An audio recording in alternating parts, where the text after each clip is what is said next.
What's going on, guys? Welcome to week 2 of the BBDL playoffs. It's your boy, Spoolboy, and this week my opponent is NineLimez. NineLimez is coming into this one as the first seed. We are coming in as the 6th seed, so this is a huge uphill battle for us, and this is a rematch from week 2. So if you haven't seen that battle, go back, check it out. I'll put a whatever the card is called in the video at about this point. So if you haven't seen it, make sure you click on that, go watch it, and then come back and watch this one. So I have a weird set on my photograph. As you can see, I have utility umbrella. I'm just gonna say right now, sun is a problem. I hate playing against weather. I don't play against weather well, and weather is my biggest enemy. So I did bring trick utility umbrella for Rigoraph to this to either trick the Torkoal or the Walking Wake, because in week 2 my opponent liked to use both of those as the carry, either with Trick Room using Torkoal and Oranguru, or without Trick Room just using Helping Hand on the Torkoal and whatever move the Walking Wake was going to throw out. So if I can trick Utility Umbrella onto whatever one he's using as the carry for said game, then that is going to reduce the damage dealt by those Pokemon, just because they will lose the effects that they get from the weather. So if I'm thinking of this correctly, the Walking Wake will lose its photosynthesis boost and will no longer get a boost to Hydro Steam and Flamethrower in the sun, and Torkoal will not get the boost from the sun for its eruption. So that's kind of the lore behind that utility umbrella there. I know it's a really weird item that no one ever uses, but I figured maybe I could get some use out of it here. So we're going to lead off with Hariyama and the Noivern. Hariyama is just going to go for a fake out. We know because of the Noivern that he's running Covert Cloak on his Walking Wake, so I'm not going to waste the time to kind of go for an attack into that slot, or go for a fake out into that slot. I'm just going to get my Tailwind up, and I'm going to fake out the Murkrow here, just to stop it from getting up whatever it wants, whether it wants to Prankster Taunt, maybe it has Manual Sunny Day on it, or what else does it run? Tailwind. There's a lot of different things that I could have, and I think just taunting it and getting that out of the way is going to be our best option.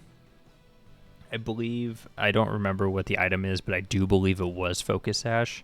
So this fake out is going to break that Focus Sash, and he doesn't have a Mental Herb or anything like that, so the taunt is going to stick. So for turn 1, he does go for the Protect on his Walking Wake, which is totally fine with me. I didn't really want to target into the Walking Wake turn 1 anyways, because I kind of wanted to set up my own Tailwind and stop his Murkrow from doing whatever it wanted to.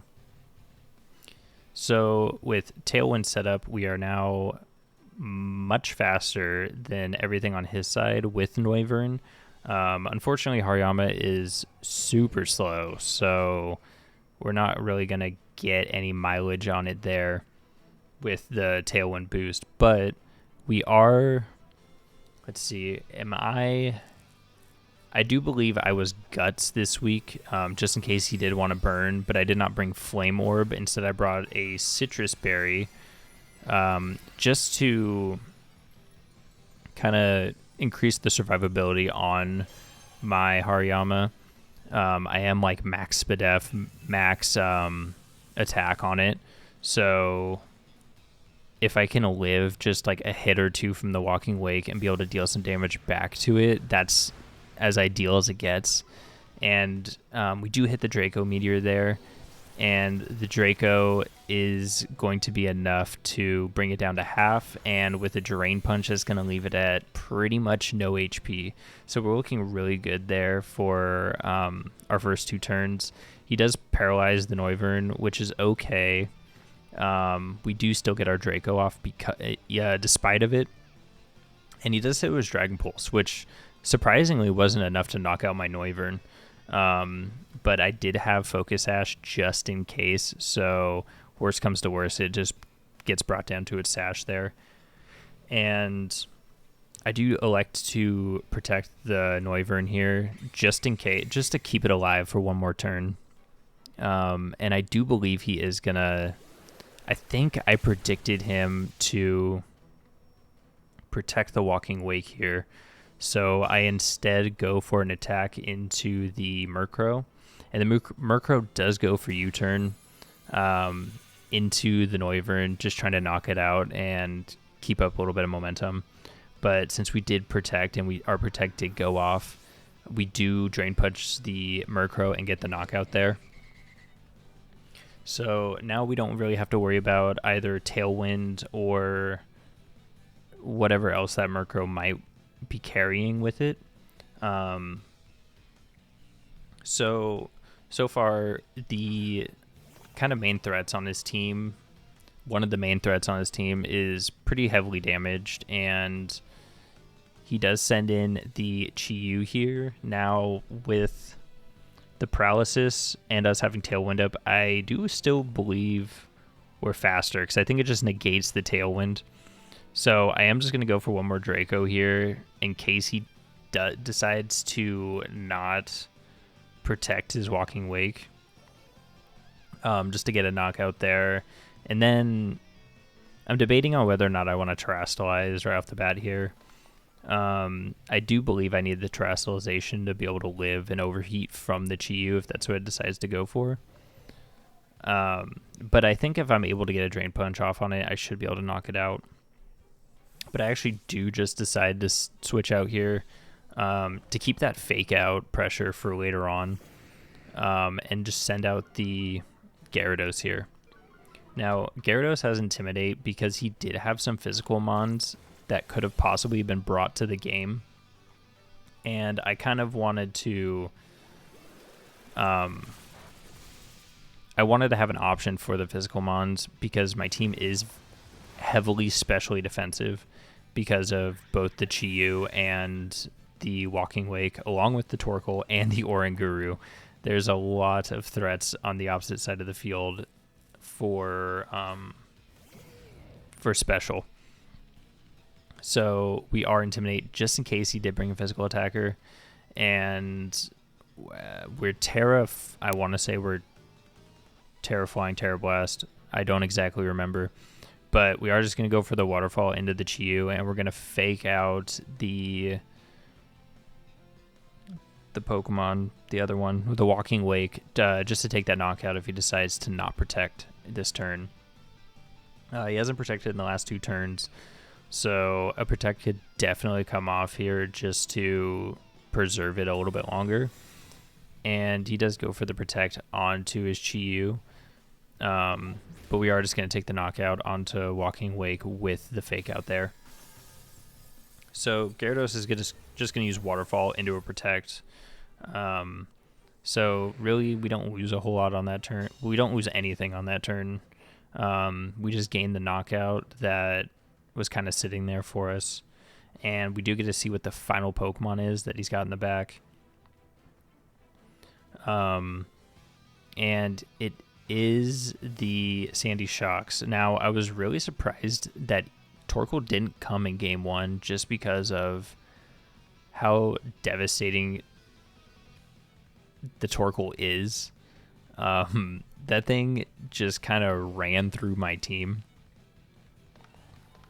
in Trick Room and then without Trick Room. So I was really surprised not to see it come here.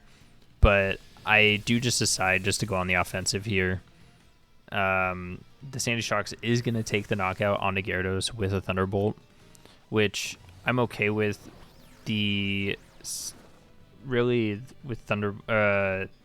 didn't really have much else to do, and he does actually burn our Hariyama, which gives us our Guts boost, which is just going to make that knockout all the more guaranteed. And so here it's the Sandy Shocks against both Ting-Lu and Hariyama. So I'm feeling pretty good about my chances just because he's already shown Thunderbolt and he doesn't have a Terra to Terra Grass in order to be able to deal a bunch of damage to my Ting-Lu. So I'm thinking here just with Hariyama and Ting-Lu, we're going to take game one. Not really too sure about the item that is on the... I'm just struggling with Pokemon. On the... Give me a minute. Sandy Shocks. I'm not really too sure about the item on it. He hasn't shown booster on either of his photosynthesis mons, so we know it's not booster. It can't be covert cloak, and we know it doesn't have focus sash. So considering that he's been using Thunderbolt, to me that either tells me that that's his highest base power attack, or he's just locked into it. But I wasn't really seeing the damage. The damage didn't look like choice specs to me, so I wasn't too sure exactly what the item was. So that is still a mystery to us going into the second game. Now, for game two, I do decide to bring a couple of different mons, just because if you watch the first playoff video, you know in this one, I am the type of person that if I take game one, I like to try something different game two, just to get a feel for what other mons on my team are capable of. And if my opponent decides to bring a different lineup of mons, then I'm kind of in a better position to maybe catch them off guard with those. And I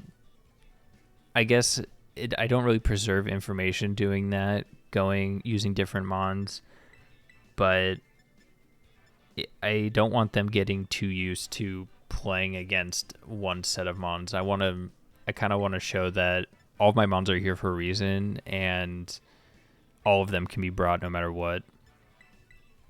So with this one, I am going to leave both Noivern and Gyarados behind.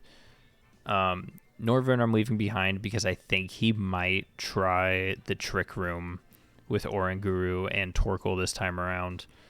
And if that's the case, I really don't want to have Tailwind up, because it's just going to make my slow mons even faster, and that could potentially hurt me when it comes to outspeeding like Sandy Shocks, or I don't think Walking Wake would really be an issue, and I don't think Chi would be an issue either. Really, I just don't want to maybe cause an issue that isn't there with a Tailwind. So I just like to leave it behind. Instead, I bring Volcarona and the Farigiraf in this one. And we do lead off with both. And he does start with the Oranguru and the Torkoal here. So I'm just going to go for the trick right off the bat and go for the Terra Water Struggle Bug. I did bring Struggle Bug to lower the special attack of his special attackers. Like I said, this team was heavily built for special attackers, and the only real physical attack option or answer I had on my team was my Gyarados. And seeing his team in the team preview, I kind of realized that Gyarados doesn't have a spot to come in any of these games, especially if Sun is to come, just because it's going to lower the damage of Waterfall, and then the only good I really get out of it is maybe a flinch. And I don't really want to have to play for flinches as my only out. So, yeah, Gyarados is going to get left behind. He does go for Protect turn 1 onto the Torkoal, probably just trying to stop him from taking any damage before the Trick Room can go off, which I guess if I would have thought about that ahead of time, I could have just put up my light screen with the Farigiraf, but instead I go for the trick right off the bat. Just kind of hoping that I can just get this utility umbrella on him. And the Trick Room does go up. So now the slowest Pokemon is going to be Volcarona. And I think Farigiraf is the second slowest. Because I believe both Torkoal and Oranguru underspeed it. I am expecting a... What is those moves? Eruption and then an Instruct on the Torkoal to cause it to erupt again, which is going to do huge amounts of damage, especially if both Torkoal and Oranguru are faster in Trick Room. And he does burn his Terra here. He is the Terra Fire on the Torkoal just to get as much damage off as possible. We are max HP, max special defense on both of these mons. So luckily, although we are taking 2 full power eruptions from a Terra Fire Torkoal in the sun, both of our mons are able to live here. Even with just a little bit of HP, that's enough. So we do get the trick off here. The utility umbrella is now on the Torkoal. So the Torkoal is no longer going to get the boost from the sun. And we are going to lower its special attack by 1 stage here for both Oranguru and Torkoal. Mostly it's important for the Oranguru just in case he does want to... Wow, it's not very important on the Oranguru, but it's there just in case he wants to attack. And really it's more important on the Torkoal. Trying to get as much... not damage, but trying to get as much special attack drops on this mon as possible is going to be kind of the best for us. So I do think about going for the overheat there, but really I don't think overheat's going to do the damage that I want, and I would much rather, if we're going to live, get off another special attack drop. He is going to go for the eruption. It is going to knock out our Farigiraf here. So there won't be any light screen going up this game. And he is going to instruct, once again, use the eruption. And that should be enough to take out our Volcarona here, even at -1 special attack with no sun boost. Yeah, it is enough. So Volcarona is going to go down there, and we're kind of down to our last 2 mons. This is exactly how our first meeting went, pretty much. I got absolutely destroyed by Instruct, Trick Room, Terra Fire, Eruption, Torkoal in the sun. So this is kind of what I had planned for a little bit. Obviously it's still kind of just tearing ass through us, but we are going to go for the fake out onto that Torkoal slot just to either force a protect or give us a turn where we don't have to deal with eruption. Try to stall out this sun a little bit longer. And we're going to go for a rock slide on the Ting-Lu, just to get some damage off on Oranguru and possibly Torkoal if it didn't protect, and not hit our own Hariyama there with Earthquake. So we do go for Rock Slide. It is not going to hit the Torkoal because of Protect, but we do hit the Oranguru. And the Oranguru is going to go for Foul Play into the Hariyama. It is resisted, so it's not going to do all that much damage. This turn I am going to elect to go for the Protect. I am expecting Eruption, Instruct, Eruption. So if my Ting-Lu can live it and we get off an Earthquake here, it'll be some good information if we're not able to take this game as to how much an Earthquake would actually do. Now, Ting-Lu is max HP, max SPDEF with no attack investment, so I'm not really expecting this to do a whole lot of damage, but it does do enough to knock out the Oranguru with a critical. I am fairly confident would have lived without the crit, but the main thing is that we get damage down onto that Torkoal, and as you can see on the same turn, both Sun went away, and so did the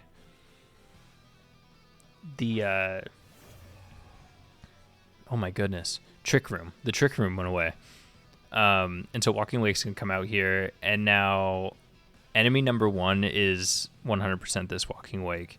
Torkoal being at about half HP isn't posing much of a threat with its eruptions anymore, especially with the Sun gone.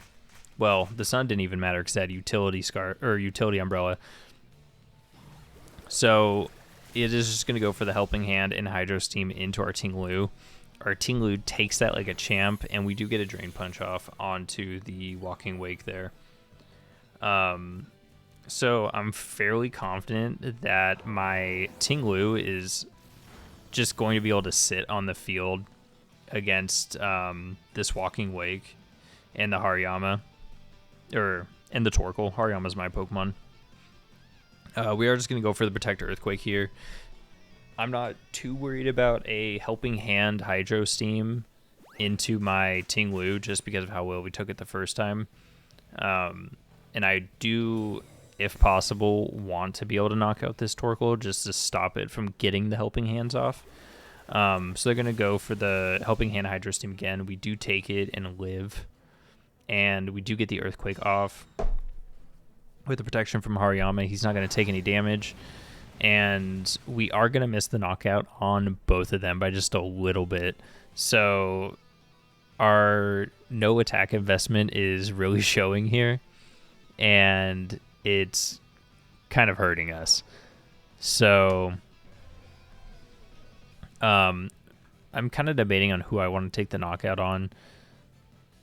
I'm worried about him protecting because he does have Protect on both of these Mons. But I think getting rid of the Walking Wake is going to be the bigger thing. And he is going to Helping Hand again, so he doesn't protect either Mon. He's going to Helping Hand Hydro Steam, which is going to be enough to take out our Ting-Lu. I was surprised to see Helping Hand Hydro Steam into Ting-Lu just because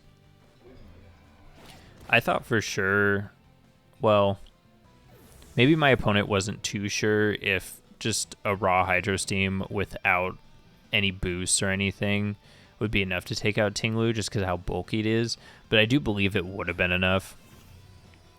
So we are just going to take the knockout there onto the Walking Wake, and we're just going to start attacking into this Sandy Shocks here, because we're not really too worried about what the Torkoal is going to do damage wise. The only thing it can really do is click Helping Hand, and I don't want to attack into the Torkoal just in case he does protect it. But here he decides to not protect and actually goes for an attack, which honestly I didn't expect. I thought if anything this Torkoal was going to sit here and click Helping Hand. It does go for Heat Wave. Now I think the Heat Wave, I might be wrong, but I'm pretty sure Heat Wave does have a chance to burn. So I am surprised to see the Heat Wave go off there just in case, because if he did get a burn, that would put him in a really bad position. I think that would put the Sandy Shocks in range to get knocked out from just one more Drain Punch instead of two more. And so he does go for the Helping Hand Thunderbolt, and I am just going to go for the Drain Punch. There, I needed a critical in order to knock it out, but we didn't get it. So with one more Helping Hand Thunderbolt, it's going to be enough to take us out. We don't have leftovers or anything like that on my Hariyama, so the best we can do is just go for an attack, hope for some reason that we live or that it misses, which I don't know why it would miss. It's 100% accurate move. So our opponent is going to take game 2 there. I guess I probably misplayed not going for the knockout onto the Torkoal but I was worried about the possibility of him clicking protect. Because if he did click protect, then I think that just sealed my fate no matter what. But I guess had I just risked it and gone for it, then I probably would have been able to win that game too. Because I think without helping hand, our Hariyama does outlive the Torkoal. So that is going to take us to a game 3, and I'm feeling pretty confident with the Pokemon that I had brought. I don't really find it necessary to really bring anything different from game 2, because I am kind of expecting the exact same look from my opponent, just because that Trick Room is so dominant into my team, and it's really hard for me to play around. So do I really bring Noivern? I have no idea.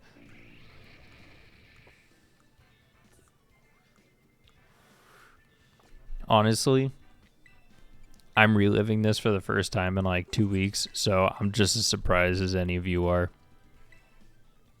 So I decide to actually bring Noivern and to leave the Volcarona behind, which I guess now that I'm thinking about it makes sense because the Volcarona didn't do much in game 1. The only thing it really did was lower the special attack of the Torkoal by 1, which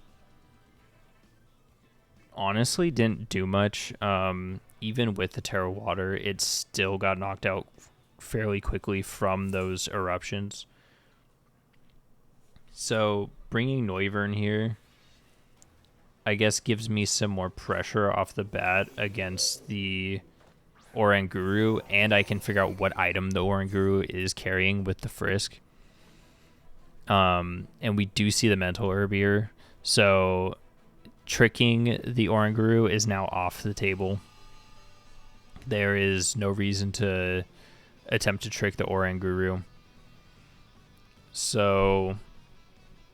Or trick the Oranguru. That was never the plan. To taunt the Oranguru. There was no reason to go for taunt on Oranguru, so now I have to think, do I think he protects once again with the Torkoal while he sets up Trick Room, or does he go for an attack this time? Maybe just going for the Terrifier Eruption, expecting me to think that he's going to do the same play as last time. But I do cover for it and just click the Earthquake, and I do decide to Draco Meteor the Oranguru slot, because since it is the Terra, or no, not the Terra, wow. Since it is the Mental Herb, my best shot is just to go for a knockout here on it to try and stop Trick Room from going up. But the Draco Meteor doesn't do nearly as much as I was hoping, and the Earthquake does pretty much nothing to it, so the Trick Room's going to go up whether I like it or not. I am just going to stay in with Ting-Lu, because I think Ting-Lu here is honestly my best shot into the Torkoal, because of the fact that it cuts the special attack by a 4th. So I think just clicking Earthquake and then protecting with my Noivern just to keep it around a little bit longer is going to be my best play. He is going to use this Terra here, and he is going to Terra the Torkoal again. Once again, the same thing from game 2. It's going to be Instruct into Eruption. The only difference is the last time Ting-Lu was in, it had minus special 1. It had negative special 1 attack and the utility umbrella, so it wasn't getting the boost from the sun. So this is actually going to do a fair amount more than what it did in game 2. So it does about 70 there, which I think before it only did, oh gosh, I don't know, 40 to 30. But we do get off the Earthquake there. We do get the crit onto the Oranguru, which even with a crit, shows how bulky that Oranguru is and how little damage Ting-Lu does. But the main thing is that we're getting damage off on the Torkoal to reduce the amount of damage that the Eruption does. So the first one did 70, and that one does about 40.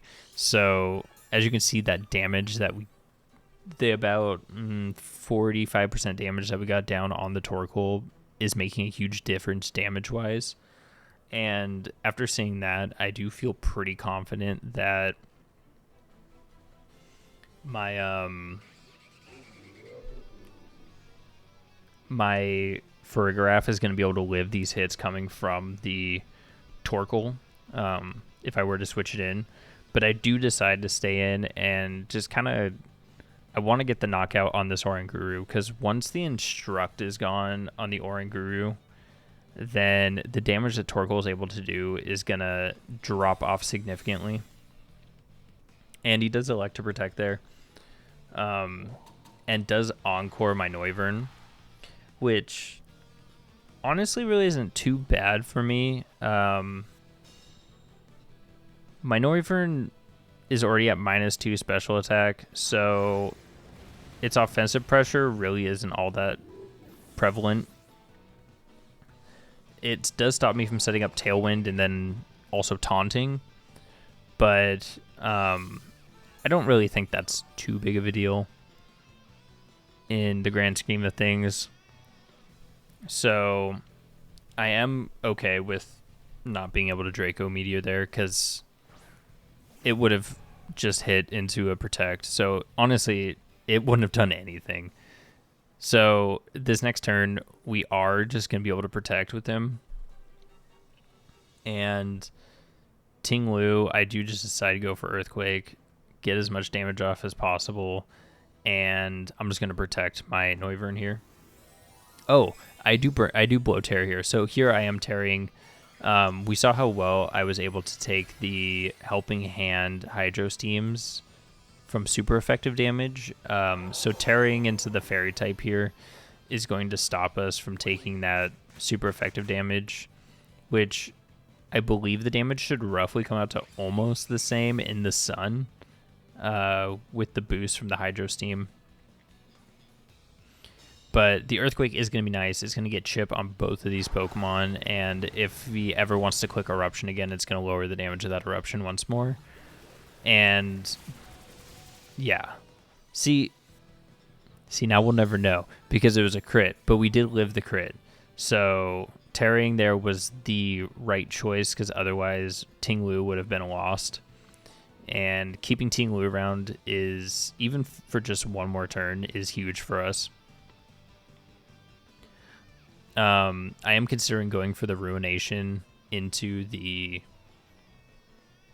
Walking Wake, just because it's going to do the most amount of damage, and I don't think another Earthquake is going to be enough to knock out the Torkoal here. So, or maybe I did click Earthquake, and I just am horrible at remembering what I did or watching my own video. Either way, we do swap out the Noivern here, because with it Encored and Protect, it is now a sitting duck, since we did protect the previous turn. So I am just going to swap it out here and go straight into my Farigiraf. So now that I'm thinking about it, if I was swapping into Farigiraf, I 100% should have clicked Ruination, because Earthquaking my own Farigiraf sounds like a horrible idea, even though we have no attack investment. So yes, we do go for Ruination, and the Ruination does land, cuts its current HP in half, which is more than an Earthquake was going to do. And they are going to take the knockout onto our Ting-Lu. And with Ting-Lu going down, that is going to increase the damage that their Walking Wake and Torkoal both do. But the Sun does disappear, so that does get rid of the Photosynthesis and any other boost that might come along with it. So the only way for them to get that back up is for the Torkoal to switch out and then swap back in. So I do just decide to go out into Hariyama here, because I can pressure Fake Out on both of his Mons, I do decide to fake out the Torkoal because I do expect the Walking Wake to protect here. I think the Torkoal is the most expendable on his side of the field. So I am just going to fake it out and then just get my light screen up. Because once light screen's up, we're going to take anything that the other team's going to throw at us very well. So as long as Furgraf doesn't get knocked out here, we are looking pretty good. And he does actually protect the Torkoal, which is surprising to me. I did think the Walking Wake was going to get protected there just to save it from the damage that I was going to take from Fake Out. But he does protect the Torkoal, and Hydro Steams my Hariyama there. But we do get our light screen up, so that's going to cut the amount of damage we're going to take from these attacks by a ton. And honestly, it's kind of setting us up for our end game here with just swinging for knockouts with Hariyama. I am going to just go for full-on attacks. I am pretty confident that a Helping Hand Hydro Steam, Hariyama's going to live it, and Furgraf's going to live it. And so I think our best option here is just to take the takeouts, or take the knockouts while we can. If he wants to protect Walking Wake, that's fine. Just because we did target we targeted the Torkoal with, I think, knockoff, and we did use Hyper Voice in order to hit both, just in case the Torkoal tried for the double protect, and the Walking Wake instead decided to attack. But we do take the Torkoal out there, so now we don't have to worry about Helping Hands onto this Walking Wake anymore. And so it just comes down to the Walking Wake and whatever mon he's got in the back. And he does have his Sandy Shocks in the back, whose item I'm still not sure about. I know now, right now, that it is Choice Scarfed. But I don't know if I figured that out from Frisk or from knocking it off. I want to say I figured that out from Frisk.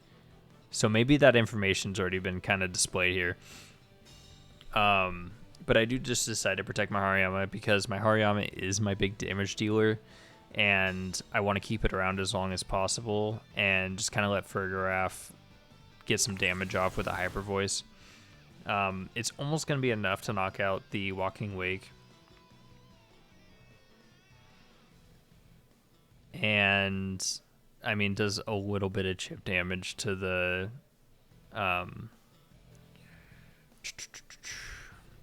Sandy Shocks. I don't know why I'm struggling to remember that Pokemon's name right now. It's really not a hard name to remember. But I am just gonna kind of go for the hyper offense here. Check how long my screens last. Because I do want to, at the very least, knock out the Walking Wake before my screens go down and get as much damage off on this Sandy Shocks as I can, just to minimize the chance that my opponent has to be able to come back into this one. And we're going to take the double up attack there, but because of the light screen and also the Citrus Berry, we kind of end up in the same HP that we were at when we started the turn. And we are just going to Drain Punch the Sandy Shocks there to get the final knockout, and then we are going to take Game 2 of the playoffs. So next week is week 3 of the playoffs, and we play Stube. He was the 4th seed, if I remember correctly. So yeah, look forward to that. Great game to my opponent. I'm really glad I got to play him again because his team was insane. That team is scary, but I really, really wanted to play it again, and I'm really glad I got the opportunity. So good game to my opponent, and we will see you next week.